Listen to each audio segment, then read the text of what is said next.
Illum se nippruvaw nasru l-ktieb tal-Levitiku fi 3 kwarti.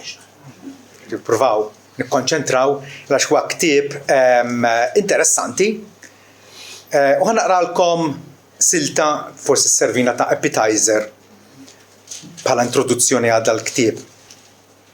Anke forsi titħajlu taqrawh xi darba x'vera. Mela Levitiku 19 għamek għanna żball. Ħanibdew minn vers 1. U l-mulej kellem lil Mosè għallu kellem lil miġema kollha ta' Iżrael għejdilhom għandkom tkunu qaddisin għax jien il-mulejla tagħkom qaddis. Kull wieħed għandu iweġġaħ lil ommu u lil missieru u jħares is-sibtijiet tiegħi. Jien il-mulej Alla tagħkom. Iddurux lejn l-idoli u la tagħmlux għalikom allat bit-tidwib. Jien il-mulej Alla tagħkom. U jekk toffru lil mulej sakrifiċċju ta' sliem, offruh biex tkunu mill-qwejn. Ħankompli minn vers 11. La tisirqux, la tqarqux, la tikdbux wieħed il-ieħor u la taħilfux bismi fil-gideb u lanqas tkasbar isem Alla tiegħek. Jiena l-mulej. La takkisx lil-għajrek u la tisirqux, il-ħlas ta' min tħaddem ma jibqax għandek il-lejl kollu sal-għada. La tisħitx li trux u quddiem lama tqiegħedx tfixkil, iżda ibża mill-mulej Alla tiegħek, jiena l-mulej. La tqarqux fil-ħaq, la tħares lejn wiċċ il-fqir u lanqas tweġġaħ wiċċ il-kbir. Iżda fis-sewwa għandek tagħmel ħaq lill-għajrek. La tmux lawn u lin tqasqas fost niesek, la tixitx biħsara ta' demm għajrek. Jien il-mulej.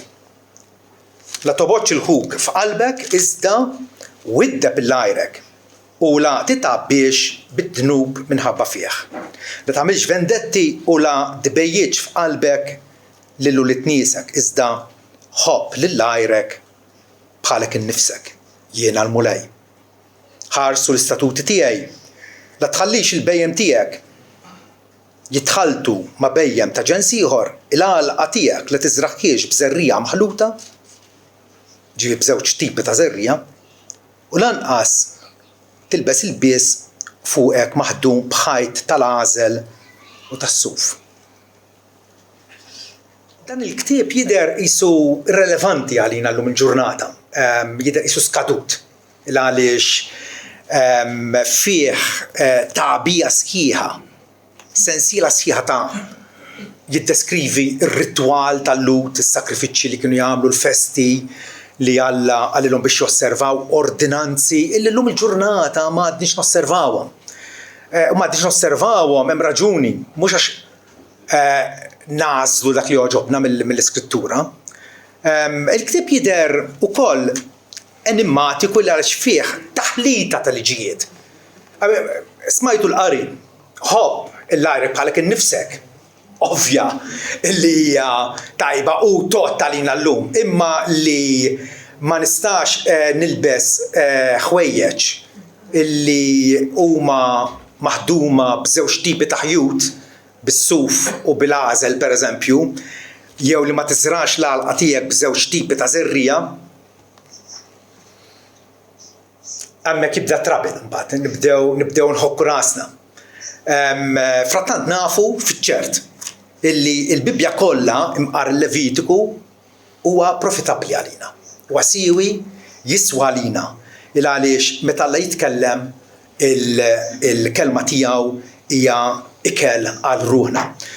Se nittrattaw dan il-ktieb mill-lenti tar-rivelazzjoni sħiħa ta' Alla. Llum il-ġurnata illi bin Alla der fostna u ħadem il-fidwa u allura Alla tagħna r-rivelazzjoni sħiħa tiegħu.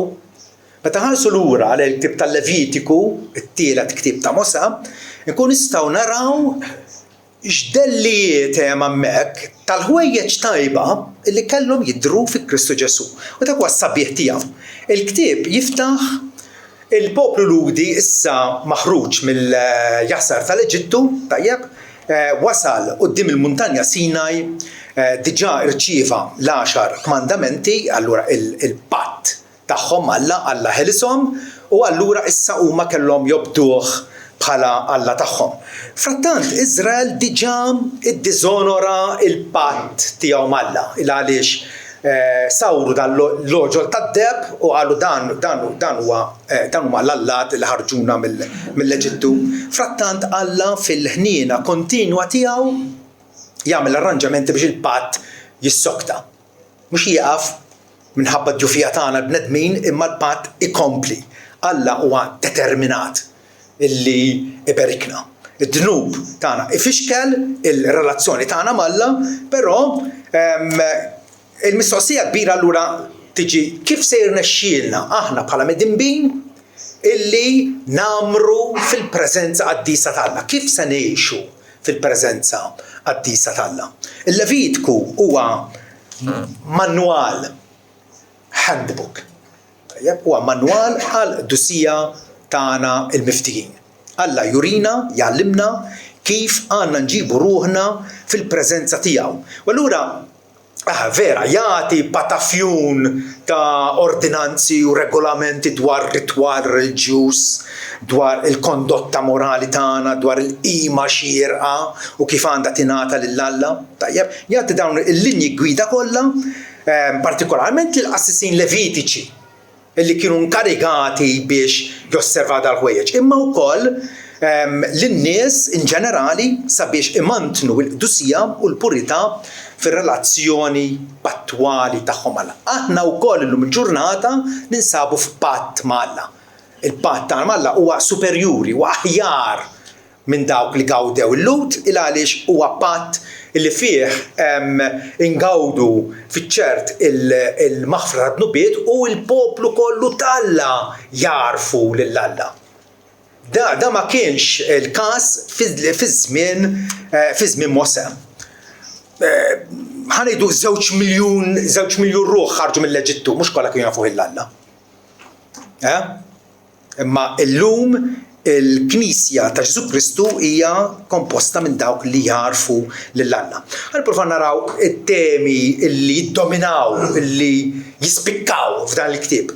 L-ewwel 7 kapitli tibda taqrom u għandek ħafna dettalji dwar kif il-poplu Iżraelita kellu jmantni xirka Alla permezz tas-sakrifiċċju. Is-sakrifiċċju kien importantissimu. Kellhom istruzzjonijiet dettaljati dwar tipi diversi ta' sakrifiċċji offerti illi Alla ordna illi għandhom isiru regolarment. Però naraw mbagħad profeti aktar tard bħal Iżajja illi Alla jitkellem permezz tiegħu jgħid iġġibulix aktar offerti mxebba bihom. Għaliex? Għax kienu qegħdin irresquhom mingħajr indiema. Alla rrid dawn li dawn is-sakrifiċċji jitresqu minn qlub niedma bħala offerti lill-Alla. Kollha kemm huma jesprimu il-ġustizzja t'Alla u l-grazzja t'Alla. 5 offerti differenti. L-ewwel waħda kienet l-offerta maħruqa fejn l-annimal offrut kien jinħaraq kollu kemm hu. Dik kienet l-offerta qatt-pattija tad-dnub. Tipikament kien ikun ħaruf, importanti li jkun perfett u mingħajr mankamenti. Aktar tard il-Lut bdew joffru lill-Alla ħaruf għami u Alla ċanfaru. Dak il-ħaruf kien jirrappreżenta qisu d-dell tal-ħaruf t'Alla li jneħħi d-dnub tad-dinja, Ġesu nnifsu li huwa pur u immakulat. Infatti Pietru fl-ittra tiegħu jgħidilna illi intom tafu illi mhux bi ħwejġ korruttibbli bħal huma fid-daw deb kontu mifdija mill-manjiera ta' ħajja futili, ħajja firħa tagħkom moddja minn sirjietkom. Imma kontu mifdija b'dem prezzjuż bħal ta' ħaruf bla difett u bla teba id-dem ta' Kristu. Imbagħad kien ukoll l-offerta tad-dnub. L-offerta tad-dnub kienet isa reparazzjoni jew tpattija għad-dnub mhux intenzjonat. Meta tagħmel dnub għax maħabba d-ġufija tiegħek, għax tfixkilt, mhux għamiltu apposta. Dawn l-offerti fit-Testament il-ġdid l-awturi sikwit jirreferu għalihom. Pereżempju fl-ittra lill-Ebrej naqraw illi mhux bid-demm tal-bdabat u tal-oġġiela. Imma Ġesu daħal issa darba għal dejjem fil-qaddisin b'demmu stess biex hekk jakkwista għalina fidwa eterna.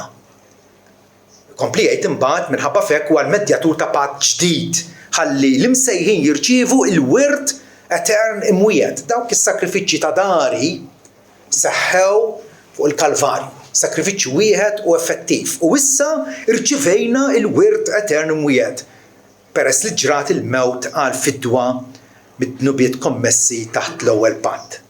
Bad kien hemm ukoll l-offerta tal-ħtija. L-offerta tal-ħtija li kienet titressa biex issir restituzzjoni għad-dnubiet. Kien hemm ukoll l-offerta ta' sliem. Interessanti, l-offerta ta' sliem kienet volontarja u kont tressaqa bħala sinjal ta' komunjoni u gratitudni l-Alla. Bħalli kieku l-Alla tajlu grazzi u allura tressaq offerta ta' sliem. U l-istess ħaġa wkoll l-offerta tal-qamaħ. Mhux biss annimali kienu jiġu offruti, imma f'dan il-każ ukoll qamaħ offru dedikazzjoni kif ukoll bratt il-ħajr l-Alla. Dawn kienu repetuti dawn il-sakrifiċċji kuljum kienu jsiru. Il għaliex fihom fushom ma kinux ineħħu d-nubiet. L-ittra l-Ebrej tagħmililna ċara, tgħidilna illi l-liġi il-tib tal-Levitku u l-bqija għandha biżdell tal-ħwejjeġ tajbin li ġejjin, mhux il-forma nfissa ta' dar ir-realtajiet. Allura qatt ma tista' bl-istess sakrifiċċji li joffru kontinwament kull sena jipperfezzjonaw il-dawk li jersu qrib biex jagħtu qima. Dawn l-offerti baqgħu jiġu offruti għal xi 1450 sena. Immaġinaw. U qed jgħidilna li dawk fihom fushom impossibbli li d-demm tal-barrin u tal-bdaba tineħħi d-nubiet. Allura kif jgħoddu għalina llum? Għaliex jippuntaw, kull wieħed minn jippuntaw lejn Ġesu Kristu. Infatti, ftit aktar tard fl-ittra l-Ebrej naqraw għal daqstant Ġesu u dieħel fid-dinja jgħid sakrifiċċju u offerta ma xtaqx qed ikellem il-Alla l-Missier. Imma ġisem ippreparajtli. Debħiet maħruqa u sakrifiċċji għad-nubiet ma kinux jogħġbuk. Għax sikwit kienu offruti b'mod mekkaniku mingħajr ħsieb, mingħajr devozzjoni, ma kinux jogħġbuk. Imbagħad ara ġejt fir-roll tal-ktieb u miktub dwari biex nagħmel ir-rieda tiegħek. Iva, ir-rieda ta' Ġesu bija aħna issa imqazzin permezz tal-offerta tal-ġisem ta' Ġesu Kristu darba għal dejjem.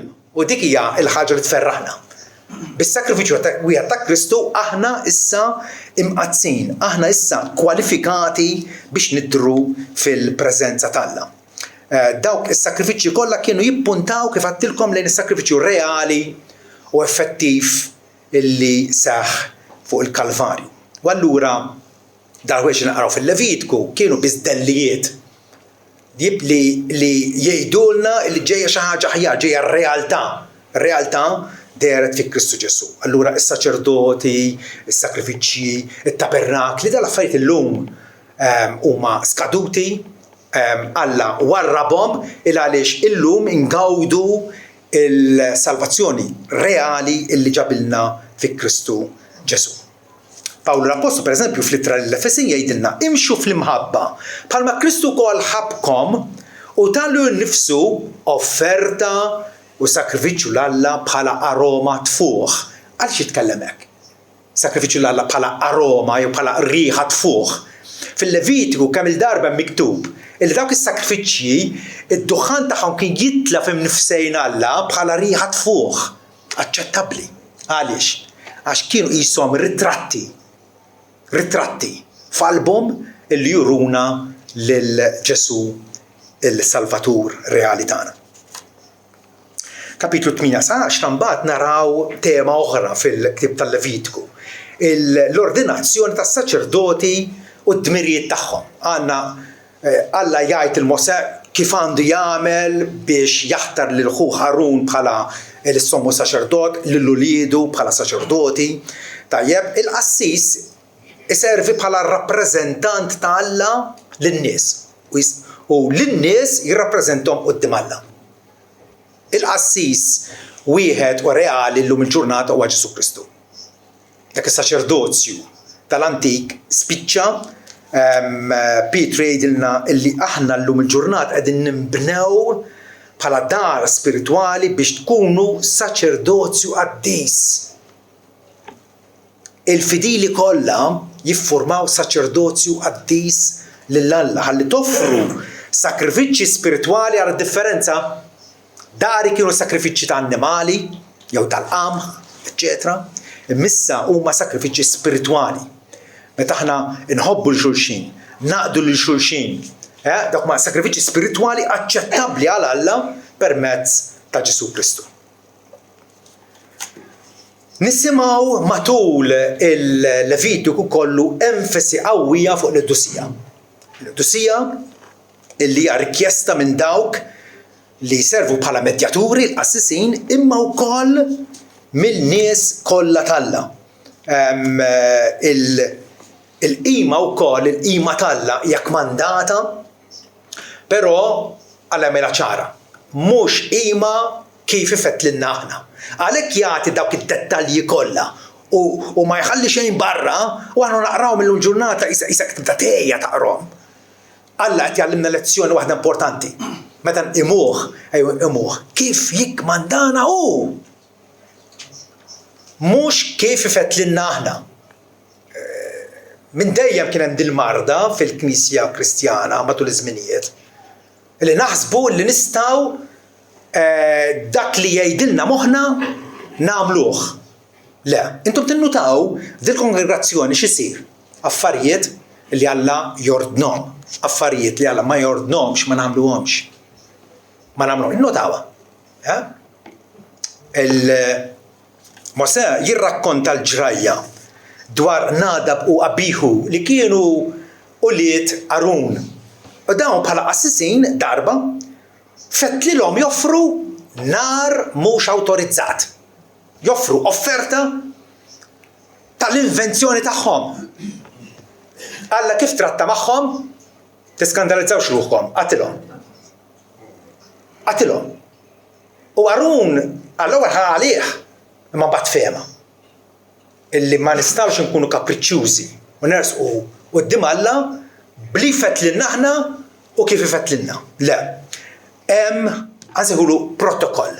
Alla jordna kif għandna imuh u rridu nifhmu li hija xi ħaġa serjissima li toffri lil Alla xi ħaġa li hu ma ordnajiex. Dan huwa l-prinċipju regolattiv tal-qima.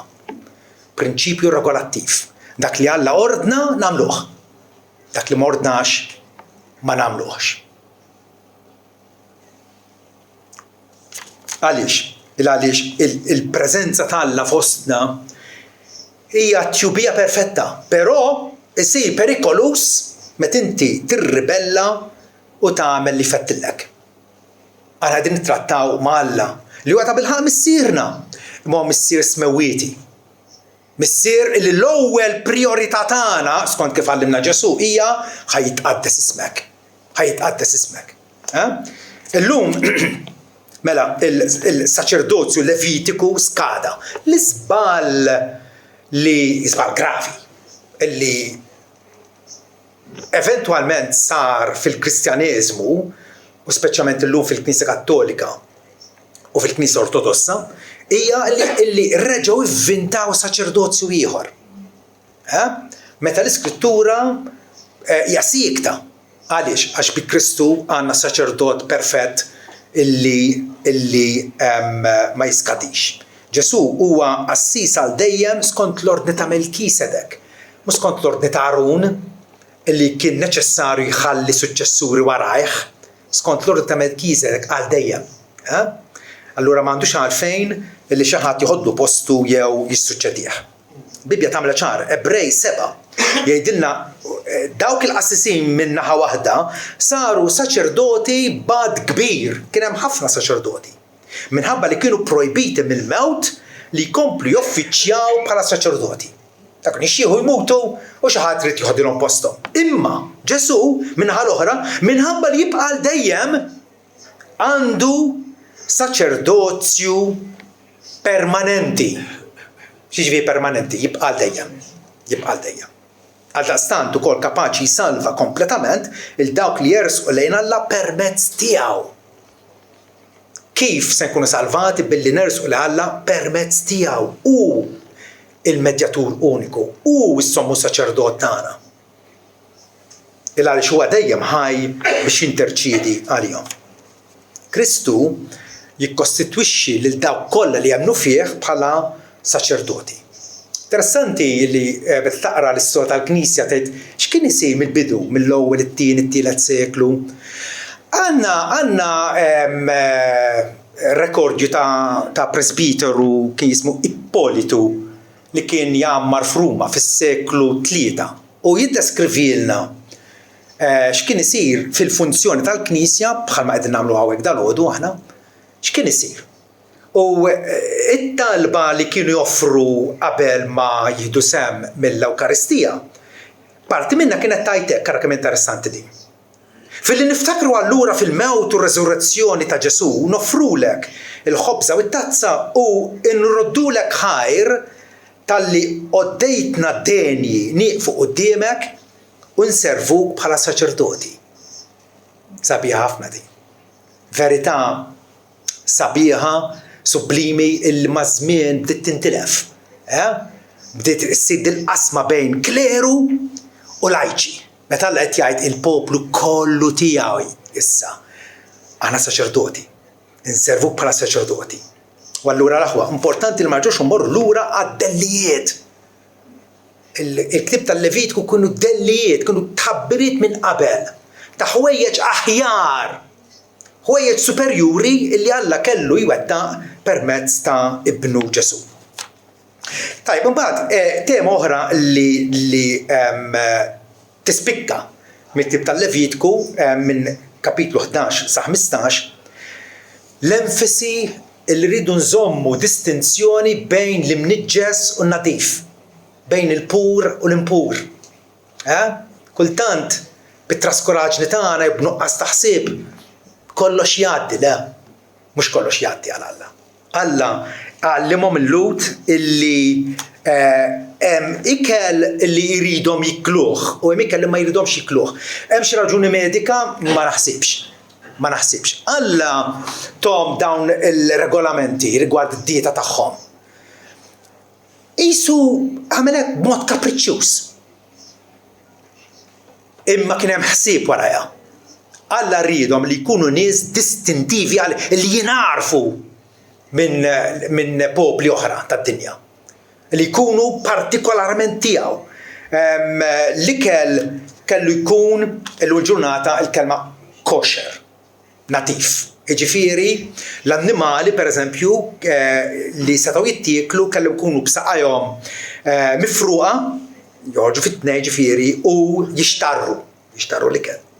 Il-ħut kellu jkun bil-qxur u bil-fins u allura bħal arnita ma stax tikola, illum għandna l-libertà illi niklu kollox. Il-libertà li ġabilna Kristu hija xi ħaġa fenomenali.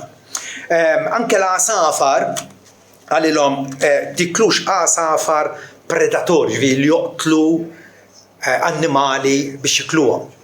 Kemm ħafna x'tista' tiekol u x'ma tistax tiekol. Biex il-poplu bil-obbedjenza tiegħu jkun qed juri li aħna nappartienu għal mulej Alla tagħna. Imbagħad meta der Kristu ddikjara li kell kollu nadif. Illum il-ġurnata jekk xaħat jiġi jgħidlek imma xejn fil-Bibja illi ma tistax tiekol arnita, ma tistax tiekol ħanżir. Kristu naddaf kull ikel. Marku 7 vers 19. Jiġifieri, illum il-ġurnata Alla tagħna l-libertà illi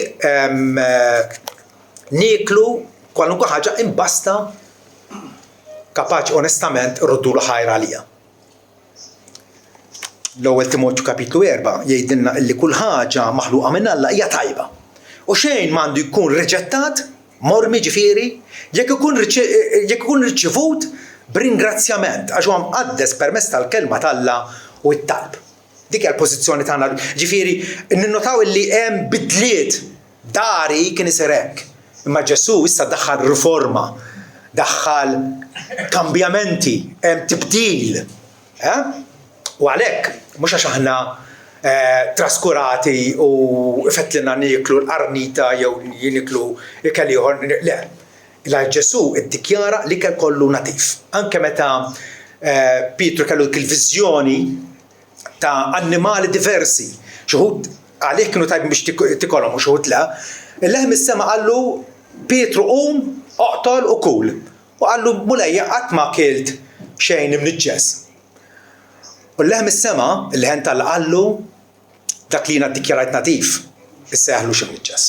U dik l-pożizzjoni tagħna llum il-ġurnata. Hemm ħafna regolamenti mbagħad kif jittrattaw il-mar tal-ġilda, il-moffa fid-dar, tgħid. Imma taraw kif Alla qisu rrid jidħol f'kull qasam u f'kull rokna ta' ħajjithom għaliex għax dawn huma n-nies tiegħi. Dawn ma n-nies tiegħi. Anke rigward l-indafa tal-ġisem. X'għandhom jagħmlu? Imantu dik is-safa fiżika, dik is-safa ritwali. Alla rrid joħloq u għadu sal-lum rrid joħloq komunità ta' nies distintivament tiegħu, nies li ninarfu. U ma ninarfux għax nilbsu differenti ma' ħadd ieħor. Vedi li nilbsu modestament dak dejjem. Ma ninarfux li narfu mill-imġiba qaddisa tagħna quddiem id-dinja.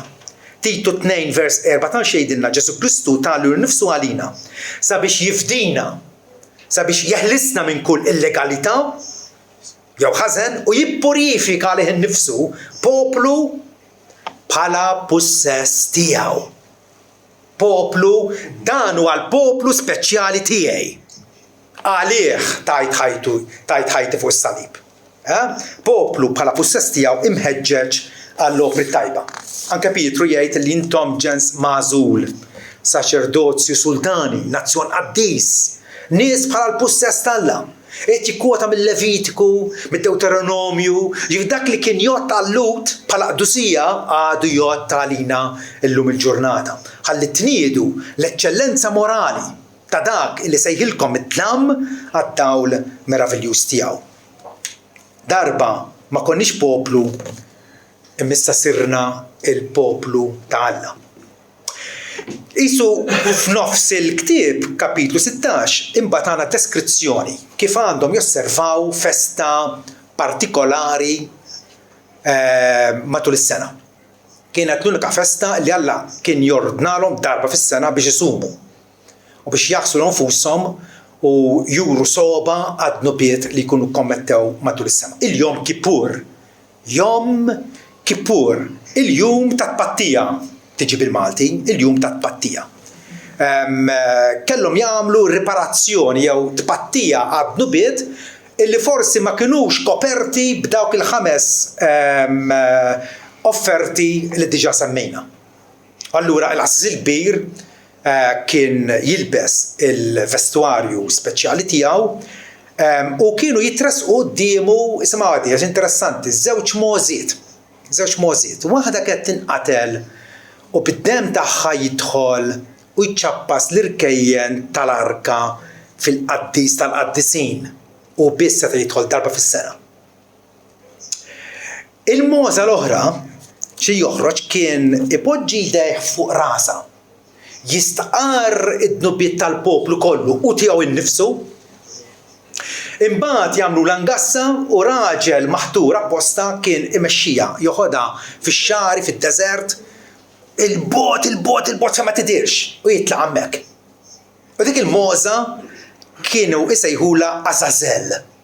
4 darbiet tissemma fil-Levitiku, imkien iżid ma tissemma, xi tfisser Azazel ma nafux, imma hija l-scapegoat. Kienet teħeli, innoċenti. Ma kienet teħeli għad-nubiet tal-poplu. U dak huwa propjament li naraw fuq il-Kalvarju. Stampa sabiħa illi tennina.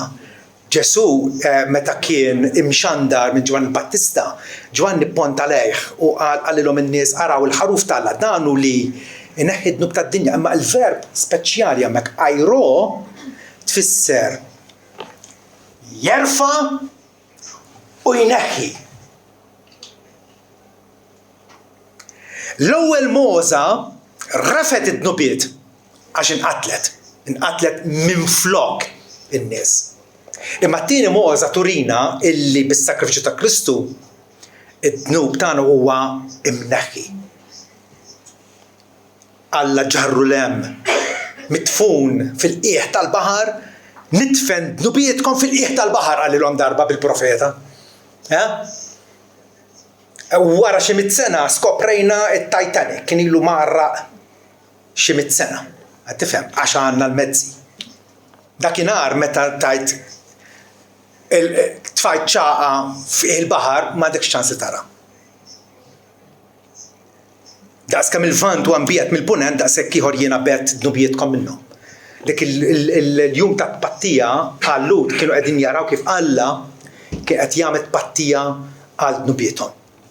Il-sistema tas sakrifiċċji kollha u speċjalment tal-jom Kippur, jum it-tpattija huma ċentrali, huma il-fokus biex aħna nifhmu r-rikonċiljazzjoni tagħna mal-Alla. Kif Alla ħabbibna ma' nnifsu permezz tas-sostitut. Xi ħadd li miet minn flokna. Minu l-istess bin Alla, il-perfett, illi ta' ħajtu l-ġust minn flok l-inġusti biex iressaqna lejn Alla. Għalhekk Alla mbagħad permezz tal-profeta jgħidilna ejja ħan nirraġunaw flimkien. Għalkemm dnubietkom huma ħomor daqs in-nar bħal silġ nġibhom. Għaliex minħabba it-tpattija ta' Ġesu. Tema oħra li narawha faċilment fil-tib tal-Levitku hija illi Alla iridna n-nies tiegħu matul iż-żminijiet sew jekk fi żmien Mosè jew fi żmien tal-lum iridna illi nsegwu l-qdusija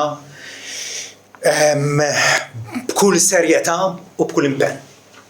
U allura jagħtihom dan il-kodiċi, isu kod ta' qdusija, regolamenti waħda f'waħda regolamenti, ordnijiet, kmandamenti, minn kapitlu 17 sa kapitlu 26. Kif se iġibu ruhom mod etiku, morali u soċjali. Etu personali qudiem Alla u anke mal-proxmu tiegħi kif għandi nġib ruħi. Pereżempju, f'kapitlu 11 l-enfasi li jagħti Alla fuq l-qdusija hija ta' bilħaq rimarkevoli. Kapitlu vers 44. Għaxin il-mulej Alla tagħkom għalhekk għandkom titqazzu u tkunu qaddisin. Tkunu separati għalija għax jien qaddis. Lanqas għandkom tniġsu lilkom infuskom bl-ebda ħliqa li titkaxkar fuq l-art. Għax jien il-mulej li tellajtkom mill-Eġittu dan hija raġuni għalfejn Alla ridna nkunu qaddisin bħalu. Għax salvana.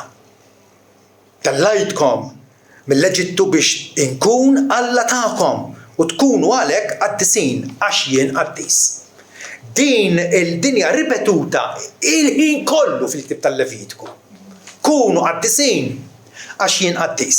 U allura nibdew biex naraw kmandamenti dwar moralità sessuali. Illum fis-soċjetà tal-lum kollox jgħaddi. Li tfisser kollox jgħaddi. Jekk għandek aptit, jekk trid tkun maġġeti għamilha, ma jimpurtax. Le, Alla jagħti il-projbizzjonijiet tiegħu kontra l-inċest, l-omosessualità, l-adulterju, bestialità, prattiċi żienja tal-pagani jikkondannhom kollha kemm huma. U għallhom tagħmluhom xewk. Ukoll ir-rispett lejn ġenituri. Għal darb'oħra, araw kemm huwa relevanti l-Levit kullum il-ġurnata. Għaliex is-soċjetà tagħna qed titmermer, qed tiġi fix-xejn, qed tikkrolla qudiemna għax uliedna ma nagħlmuhomx iġibu r-rispett lill-ġenituri tagħhom. L-unur u l-ubbidjenza lejn is-superjuri tagħna. Alla jrid li l-istrutturi domestiċi, id-dar, il-familja tkun mantnuta. Ukoll imħabba li proxmu ovvjament. Għalli għadik mandamenti dwar l-ekwità ġifieri li nkunu fair ma' xulxin. Mhux nisirqu jew nberbxu xulxin. Il-ġustizzja, kif għandna naħdmu l-ġustizzja bejnietna, l-imħabba bejn xulxin. Ukoll il-ġiel li nagħtu lill-anzjani tagħna, l-xjuħ tagħna. għajnuna lil minu vulnerabbli, lil minu debboli. Jipprojbixxi s-sakrifiċċji ta' tfal. Illum sirna esperti biex nissagrifikaw it-trabi tagħna għal passjonijiet midimba tagħna nfusna. Għamel l-abort. Soluzzjoni faċli. U Alla jgħidilhom tissagrifikawx lit-tfal tagħkom. Dakinhar kienu jissagrifikawhom lil Molok jew lil xi alla fals ieħor. Għalhom dik hija prattika abominevoli għalija, prattika niskerraħa.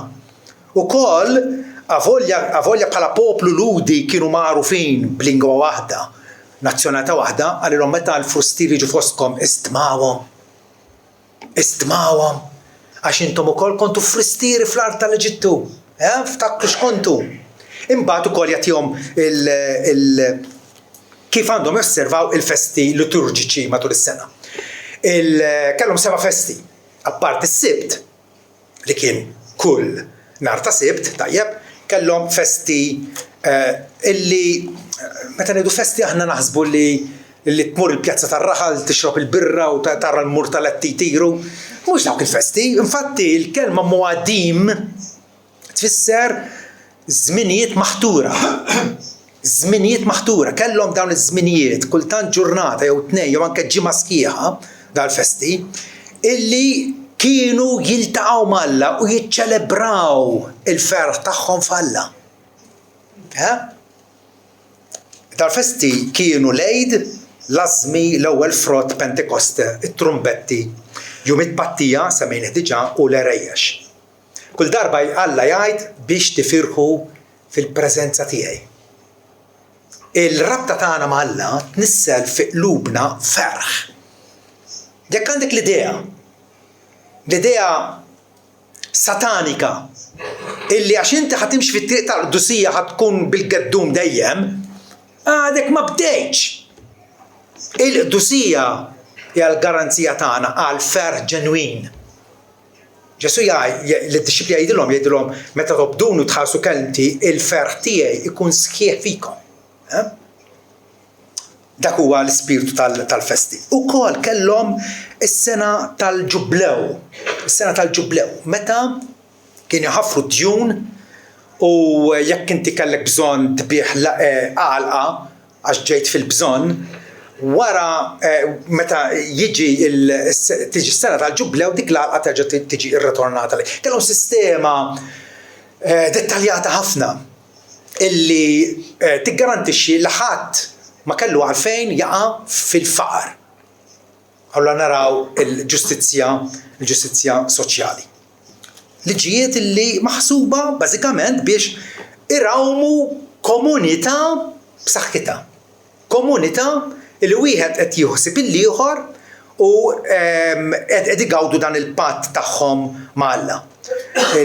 Da kollu allura kellu jfakkarhom min huma aħna l-poplu mifdi tal-mulej. U min huwa Alla tagħhom li huwa s-Salvatur illi identifika ruħu magħhom. Tema oħra li toħroġ mill-Ktieb tal-Levitku hija kif Alla f'kapitlu 26 dan il-patt tiegħu man-nies isaħħu kemm bwedi kif ukoll bit-teddid. Aħna ma rridux peċi Alla jeddet iva. Alla jeddidna biex iżomna fuq l-allert, biex ma nabbużawx, biex ma nittraskurawx ruħna. L-ewwel nett jagħti wieda ta' barka għal min jobdi l-ordnijiet tiegħu. Dinja Alla ibierek il-min jobdih. Ibierek il-min jobdih. Fi żmien il-Lut kienet illi jagħtihom prosperità, sliem, protezzjoni mill-edewa tagħhom, imma wkoll jagħtihom dit-twissija solenni. Jekk intom titbedu minni u tmorru wara l-lat oħra kif fatti ġara mbagħad aktar tard. Alla qalilhom illi tkunu issaħtjati u kastigati. Infatti naraw kif l-istorja tal-Lut x'ġaralhom waqgħu f'diżastru nazzjonali, eżilju u irda.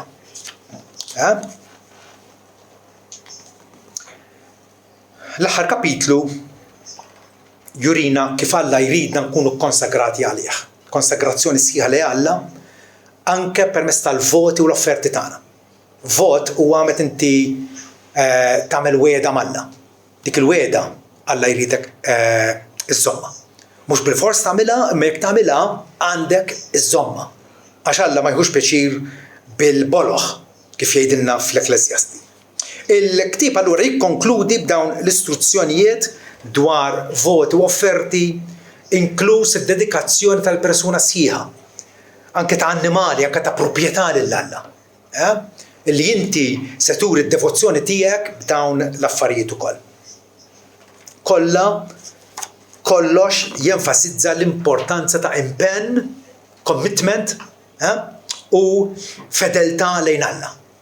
Alla jekk sejħilna lejh biex ingawdu l-maħfra tiegħu u jagħmilna ereda ta' smewwiet iridna li nkunu fidili lejh. Din ir-rabta tagħna miegħu mhijiex irħisa. Laħwa, mhijiex irħisa. Għal Alla swiet id-demm ta' ibnu l-Aziz. U allura il-rabta tagħna mal-Alla, l-patt tagħna mal-Alla għandna nqisu li nonorawh. Tul il-ktieb jifattilkom il-qdusija hija essenzjali. Separazzjoni morali lejn Alla. Mhux li nitlu ġo fostqa jew xi torri tal-avorju il-bot min-nies. Le, Alla jridna nkunu man-nies. U nitħaltu magħhom. Imma nkunu separati moralment. Ma nikkupjawx dak li qegħdin jagħmlu huma għax moħħhom jgħidulhom hekk. Aħna l-awtorità tagħna huwa Alla nnifsu li ddettalna ħajjitna anke fid-dettalji kollha tagħha. Alla jikkmanda lilna l-mifdijin biex niddiskriminaw bejn it-tajb u l-ħażin. U dan jieħu ħajjitna kollha, omorna kollha, irridu nibqgħu narfu, niddistingwu, niddixxernu bejn x'inhu tajjeb, x'joġob il-Alla ħalli nagħmlu u x'ma joġobx il-Alla ħalli inwarbu. Dawn il-ktib tal-Levitku kull tant u tant jieqaf u ifakkarhom. Per eżempju Levitku 20 vers 8 vers 7. Għalhekk qazzu lilkom infuskom u kunu qaddisin għax jien il-mulej Alla tagħkom u ħarsu l-istatuti tiegħi u għamluhom jien il-mulej li nqaddiskom. Alla jagħtina kmandamenti biex nitqazzu, ma fl-aħħar mill-aħħar u nnifsu jqaddisna. U nnifsu jqaddisna. Dawk ir-regolamenti kultiċi u ċeremonjali kif ikollok taqrah il-ktieb tajta m'għadhomx jgħaddu għalina llum m'għadix nagħmluhom u bir-raġun. U bir-raġun. Il għaliex sabu l-milja tagħhom f'Ġesu Kristu. Tajjeb. Però il-temi ta' qdusija, ġustizzja u tpattija d-dnub jibqgħu b'sinifikat spiritwali għalina. Ovvjament, iva, illi rridu nimxu fil-modja tal-ġustizzja. Iva, rridu nkunu ġusti ma' xulxin. Iva, hemm bżonn ikun hemm tpattija d-dnub. Da kollu huwa sinifikanti għalina. Il-Levitku jurina it-triq tal-qdusija. It-triq tal-qdusija għal-mifdijin tal-Alla. It-triq li Iżajja aktar tard f'kapitlu 35 tal-ktib tiegħu jgħid se jkun hemm triq ewlenija, mogħdija, u se tissejjaħ il-mogħdija tal-qdusija. L-ibnizzin mhux se jgħaddu minn fuqha, iżda se tkun għal dak li jimxi f'dik il-mogħdija u l-boloħ ma jiġġerrewx fiha. Iżda il-mifdija se jimxu hemm u l-irriskattati tas-sit dawk li Alla xtara għalih innifsu bid-demm ta' ibnu, l-irriskattati tas-sit se jirritornaw u jiġu bajat ferriħi lejn Sion. Bena dejjima fuq rjushom se jiksbu għaxqa għena u d-dieqa u t-tnejt se jħarbu hemm. Kull darba Alla jgħid il-mogħdija tal-qdusija x'tipproduċi fil-qlubna u fil-ħajja kollha tagħna ferħ, għaxqa, feliċità, għena. Dan huwa il-metodu tal-Alla.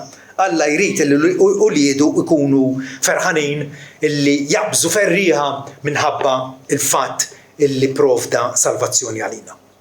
U allura iva, jridu nobdu bla twerru. Għaliex għafen li twerru, imma nobdu il għaliex nemnu li Ġesu wetta ir-rekwiżiti kollha tal-liġi. kieku huwa l-każ li Alla qed jgħidilna dawn il-mijiet tal-liġijiet tiżobduhom kollha, inkella kieku m'hemmx tama. Imma l-fatt li Ġesu wettaq l-ordinanzi u r-rekwiżiti kollha tal-liġi għalina hemm tama. Ġesu fi Mattew 5:17 jgħidilna la taħsbux li ġejt biex inġib fix-xejn il-liġi u l-profeti. Ma ġejtx biex inġibhom fix-xejn, ma ġejt biex inwettaqhom bil-ħajja perfetta tiegħu u bit-tpattija tiegħu fuq is-salib wettaq il-liġi kollha. Mħajtu, mewtu u l-irxox tiegħu ġabu għal kompletezza dawn it-tipi u d-dellijiet li nsibu fil-Patt il-Qadim, inkluż il-Ktieb tal-Levitiku. 5 lezzjonijiet li misna nibqgħu niftakruhom avolja forsi ma qrajniex il-ktieb. Għal darb'oħra ninkoraġġikom illi tippruvaw taqrawh. Però dawn 5 lezzjonijiet għandhom jibqgħu immarkati fuq il-kuxjenza tagħna. L-ewwel nett it-tpattija u s-sakrifiċċju huma essenzjali. Id-dnub jifridna minn Alla, bis-sakrifiċċju id-dnub jitneħħa. Irridu nitgħallmu kollha kemm aħna ngħidu ħaqni l-infern, u rrid ngħidha bl-onesta koll, ħaqni l-infern. Imma l-ħaruf miet minn floki. Il-ħaruf miet minn floki. Il-ħtija ġarraw u neħħijaw dik l-ewwel ħaġa. It-tieni rridu napprezzaw is-safa u l-qudusija. Anke f'soċjetà li llum ġurnata mhux kollox jgħaddi. ħankunu l-poplu distintiv tagħna. Napprezzaw l-qudusija għaliex dan huwa integrali, l-qudusija hija integrali għall karattru tagħna missierna.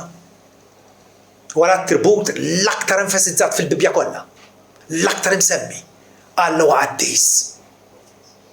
Bir-raġun li tra l-Ebrej tgħidilna fittxu sliem ma' kulħadd u l-qudusija li mingħajrha ħadd ma jara wiċċ. Daqshekk importanti. Mingħajr qudusija ħadd ma jara wiċċ. Ejjew ma niddelludux lil nfusna. It-tielet. Il-qima ta' Alla jsejjaħli biex inqimu, però ma nistax inqimu waħdi. Alla jsejħilna għal qima korporata. Għalhekk Alla jrid kongregazzjoni bħal dawn inferxa mad-dinja kollha. Il-koll flimkien ħanatuh qima għax Alla isalvani u jżidni mal-Knisja tiegħu. Iżidni mal-Knisja tiegħu. Li tkun maqtuħ waħdek għadek ma fimx il-għan, il-ħsieb talla. Il-Alla jrid li jkollu poplu għalih li jarfu u li jkun Alla tagħhom. Ir-raba' lezzjoni illi nixtieqkom tiftakru. It-tagħlim etiku u morali tal-Bibja. Qiegħed hemmhekk biex aħna nosservawh. Efesin 5 jgħidilna tkunux boloħ imma ifhmu x'inhi r-rieda tas-sit. Irridu nifhmu li nfittxuha għaliex nistudjaw il-Bibja u naqrawha u nimmeditaw fuqha kontinwament għax irid nifhem Alla x'irid minni. Irid nifhem biex nagħmlu. U l-aħħar ħaġa ejjew ngawdu l-preżentazzjoni ta' Kristu fil-Levitiku. Kull ktieb tal-Bibja b'xi mod jew ieħor jitkellem dwar Ġesu Kristu. Il-Levitiku xejn inċenqas fejn jurina l-suffiċenza u l-qudusija tagħna tinsab fih. Il-għaliex dak li Alla kmanda fil-Levitiku il-lut regolarment ma għamluhx. Jew għamluh biħsieb ħażin. Frattant Alla jgħidilna illi hu ħatar il-Kristu biex ikun għalina ġustizzja biex jagħmilna sewwa Alla. Fidwa u qudusija. Ma rridx inħares lejn nifsijina. Inħares lejn Kristu għax hu l-qudusija tiegħi.